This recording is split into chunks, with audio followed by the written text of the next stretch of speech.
Good morning. My name is Marla McGuinness, and I will be your moderator for today's post-cabinet media availability. Before we begin, I'd like to introduce the Honourable Tim Houston, Premier of the Province of Nova Scotia, who will now take questions from media. Premier, about a month ago when I asked your Environment Minister about the status of consultations for the Coastal Protection Act, he said he had no update. They hadn't even been scheduled yet. I'm wondering if, in light of what we saw last weekend, it makes any sense to belabor any further the proclamation of that act. Well, I guess what I would say is the consultations are an important part of the process. I can't imagine the response from this room if we didn't do consultations on an act of that magnitude. But you know, our focus on protecting people, protecting property, certainly in the face of the types of crisis that we've experienced and that the types of storms we'll no doubt see in the future is you know, we're very focused on that. Legislation is one way to do it. There are other ways to protect people and property as well through municipal zoning. You know, municipalities can move forward on zoning should they see fit. But Minister Hallman is at the moment at the FPT meetings with the environmental ministers from across the country. I know these types of issues will be a significant discussion there, given what's happening in the country with fires across the nation and other natural disasters and crises as well. So I look forward to a full briefing from him. But you know, that act will continue to move forward with the consultation process. There have already been 2 rounds of consultation on this act, so it's not as though Mr. Hallman is doing this because it's never happened before. What is it that people possibly would need to be consulted on at this point to understand that you shouldn't be building next to coastline and floodplains? It's a diverse province. I mean, we have 13,000 kilometers of coastline. Some of that is rocky cliffs. You know, I've seen rocky cliffs 500 feet in the air. Some of that is beaches that go into a flat marshland. So there's a significant diversity in the makeup of our coastline. So I think that it's important that we respect that, and we have consultations around different areas, around what the impacts could be and what the risks are. I think, you know, I don't personally think that this can be or should be a one-size-fits-all. So that's why I think it's important to have those consultations with communities around the province. Have you or anyone in your government been lobbied or asked to delay proclamation of this act since you came to power? No. But look, I'm a Nova Scotian, and I know I understand how near and dear our coastline is to Nova Scotians. We love our coastlines. We love our water views. We love our access. We love all those things. So I just know as a Nova Scotian that when you start to take steps that could impact somebody's ability to enjoy our coastline in any way, shape, or form, you should listen to them before you take those steps. So we're listening to them. Even if it means they risk being swept away by Mother Nature? I think it would be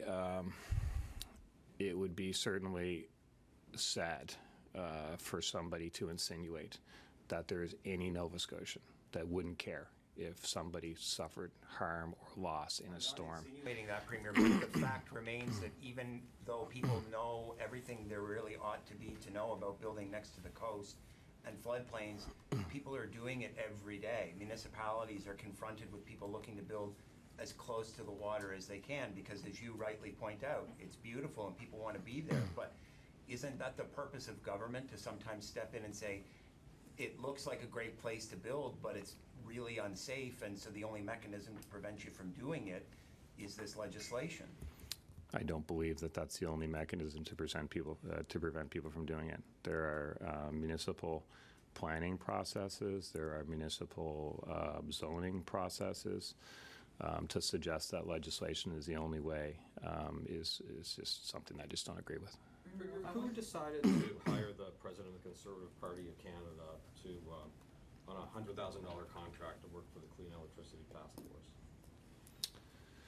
I think that process, so I guess what I would say is we look to the future of our electrical grid and you know, where this all goes. It's important that we have a fulsome review and study of that. So, you know, I, or my office, personally appointed, you know, Ms. Scott and Mr. McIsaac. We think they're qualified people to lead this study. The selection of a secretariat to support them. My understanding is it went through a competitive process. There were five parties that were asked to respond if they would be interested in doing the work of secretariat, and my understanding is one did. Did that competitive process happen weeks after Mr. Batherson began to work on for the task force? I'm not sure on the exact timing, but it happened after, you know, when we talked about the task force, it happened after my office had put this through a competitive process. So there was a reach out, and 5 groups were asked to respond. One did. So therefore, we went with the best possible respondent, who happened to be the only respondent, and I'm looking forward to the work of that committee. Is this patronage? I think when you have a competitive process, I mean, I think it'll always be until the end of time. Reporters will sit in this room and try to look at people who are doing work for the government and ascribe some sinister motive to it. For me, I think it's like, look, I'm the premier of a province. I've been elected for over 10 years. I've literally sat at tens of thousands of doorsteps and talked to Nova Scotians. I've sat at probably thousands of kitchen tables. And I think that, you know, I come across a lot of qualified people. And I think as long as we have a system where we say that anyone who had some prior discussion or interaction is not qualified in a small province, we're going to really limit the ability to find qualified people to do work. So to your specific question, when the government goes through a competitive process and one person responds, I guess your suggestion would be that we just not do the work because, you know, we only had one respondent and some people don't like that respondent or they're passed, or we proceed with the work. I can't imagine how through a competitive process like that anyone could ask questions about how it was ultimately awarded. Well, I did ask a question on the timing of the process. You're not aware of the timing of that process? I'm not aware if there was a competitive process. Is that? He already started working. I don't know the answer. The documents we obtained suggest that he'd been working. I'm not too sure. I mean, I met with Ms. Scott and Mr. McIsaac at the onset of their engagement. At the time that I met with them, they hadn't really started their engagement. We talked about what the engagement might look like. When they actually started their work and how they formalized that, I'm not too sure. There was supposed to be a third member of that task force. The documents we obtained show several instances where, right up to the very end, where it's referred to as a 3-member task force. What happened to the third member? Who was it? I don't recall that, to be honest. I'm not sure, but I just know that, you know, I was presented with Ms. Scott and Mr. McIsaac and met with them, liked them, think they'll do a good job for Nova Scotia. They're proceeding. Are you in agreement with the Conservative Party of Canada on climate change issues and energy? I'm not sure what their position is. What's their position? I'm not sure. Okay.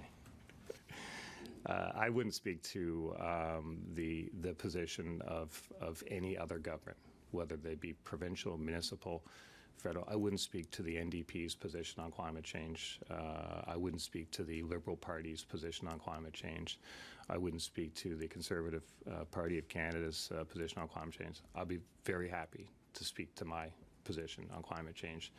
And if you're trying to ask me the silly, tired question of whether I think climate change is real, then I'll answer it very directly. I believe climate change is real. I'm happy to talk about it at length. We can go through our plan that we put forward, the Better Than a Carbon Tax. We can put forward all of the reasons why we think it was better. I'm happy to elaborate on how I feel about climate change. Our climate is changing. Our government recognizes we have a responsibility to do what we can as elected officials to combat climate change. That's why we put forward some of the most aggressive legislation in the country, and I believe possibly still stands as the only legislated goals, certainly to the extent that we have. Our climate is changing. Government has a responsibility to do it. We have some very clear ideas on how we believe that as a province we can combat climate change. This is why we put forward a plan to the federal government, better than a carbon tax. This is why in that plan we talked about how can we green our grid. We have incredible opportunities in this province to provide green energy, not only to Nova Scotians, but to the world. And I think that's what we should be doing. We have incredible opportunities in offshore wind. I would love to see us as a province being able to tap into our offshore wind potential.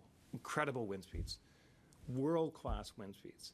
We can't access that offshore wind because we need regulations from the federal government. If they want to work with us on climate change, I would suggest that they should put those regulations in place so we can move forward on offshore wind.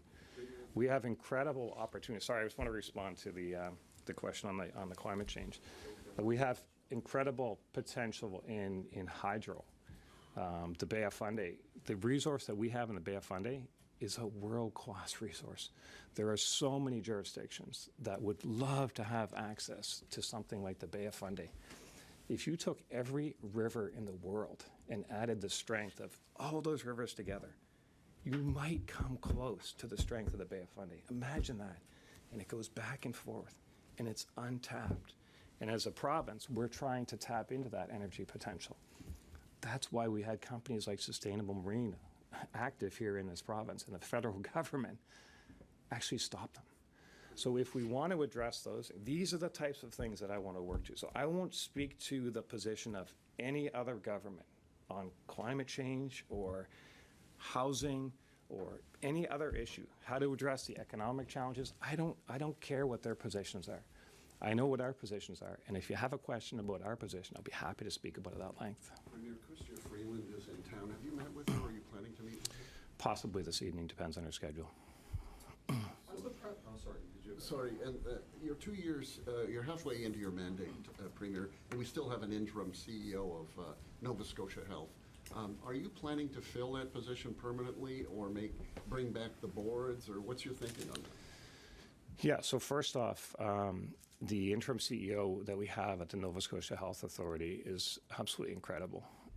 The job that Karen Oldfield has done is completely remarkable. I mean, working in conjunction with our health leadership team, with Minister Thompson, and with the deputies, I'm